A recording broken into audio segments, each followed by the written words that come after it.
coffee might just be the most contradictory thing you can drink on a zero-carb carnivore diet. Not only does it embody what an inflammatory plant food is, it's also saying, wait, if the zero-carb diet is the ideal diet, why do we need energy from coffee or caffeine? So I guess first we should talk about how coffee is made. It is the seed of the coffee cherry, and anyone with a background in inflammatory plant foods understands that seeds tend to be the highest in anti-nutrients because that seed wants to survive the digestive tract, be implanted in the fecal matter, and grow into a tree. That's what nature intended it to do.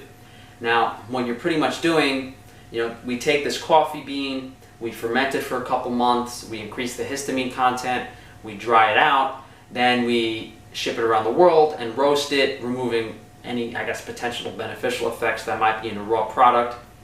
And then we pour hot water over it, essentially extracting any negative anti-nutrients in that water from the coffee bean.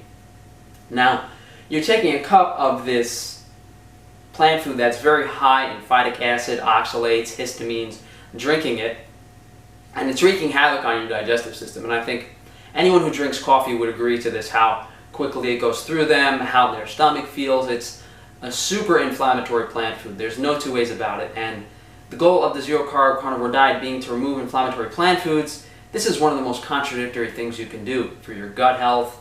And then moving on to the energy thing. Why would we need to drink coffee if this is the ideal diet? And that can be answered in the context of, listen, I understand that there are various other aspects to health and energy levels, such as sun exposure for vitamin D, sleep, exercise, but regardless of those other factors, I've always noticed that I've had optimal energy levels on my version of this diet. And if you're one of those people who wakes up in the morning, drinks a cup of coffee with their bacon and eggs from the store, has a grain-fed ribeye for lunch, and then another one for dinner, I think you really need to analyze the importance of nutrient density and kind of rethink the way you're going about this diet if you need to drink 1 cup or even several cups of coffee a day.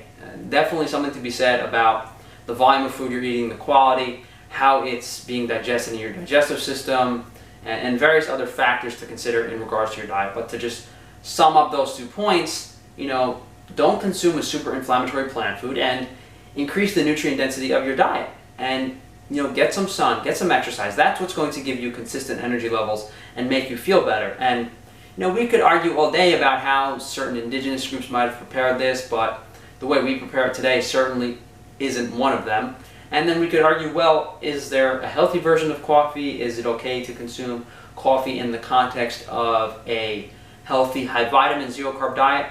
Possibly, but initially, if you're starting this diet and adapting to this diet, you need to remove everything besides pretty much water and some of the highest quality meat you can, and ideally even removing salt and consuming only lighter cooked versions of these foods. All of these various factors will play into the end outcome of this diet, and it could literally be something as small as drinking coffee being that one detrimental factor. It could be a supplement you're taking. You literally have to start at baseline for this diet, and then down the line you can explore various pros and cons for certain foods, how it affects you personally, whether or not you can incorporate them. But if you're just trying to keep as many foods in your diet as possible while starting this and it's not working for you, I don't know what to tell you.